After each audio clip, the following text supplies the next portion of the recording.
Open up that fretboard a little bit. We can just take your minor pentatonic. And a really great thing to do is look at some of the positions if you have your diagrams out and play a lick and see if you can take that lick to the other positions of the pentatonic, starting with your oh so comfortable first position, right? So if I have, can I move it down to some of the other positions? Now, what you'll notice is the notes, if you're sort of moving up to second position, the upper notes, your sevens and your eights, are going to be the lower notes of this lick. So that second note, the eighth fret of my B string, even though I'm up in this second position, is still there. That can help, just kind of keep you grounded, I should say, and let you know where you are, not get too lost. This, even if you do shorter licks,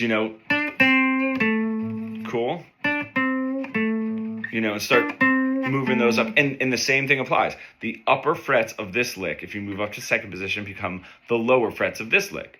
The upper frets in second position lick become the lower frets of the third position lick, and so forth.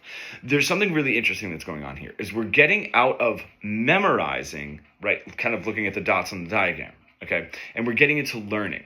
And when we take even just a simple lick and move it around, it becomes a little bit more like learning, because even this, if I move into second position, right in third position, and then I can sort of look at those diagrams and be like, oh, I can see how this lick fits in there. Now, yes, this is still memorizing, right? If you're sort of just reading the tab, this is sort of something that's off of week 1 of our Fretboard Fluency mentorship program.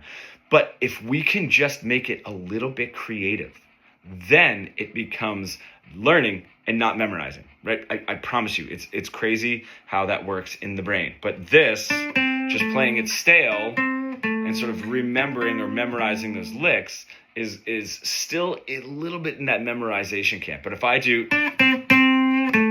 just that little bit of change, now I'm being a little bit expressive by playing the second note 2 times, maybe playing the and holding it out, right? Start adding your own spin on that lick creatively, it's going to move into the learning process and not the memorizing process. And we're out of position 1, position 2, I don't know what to do with it, position 3, and so forth. If you're an intermediate guitar player that's really stuck in that boring guitar solo plateau that we all get into, and you really want to bridge the gap between your creative ideas and what you're able to play, becoming fully fretboard fluent, comment pro below and we can get started.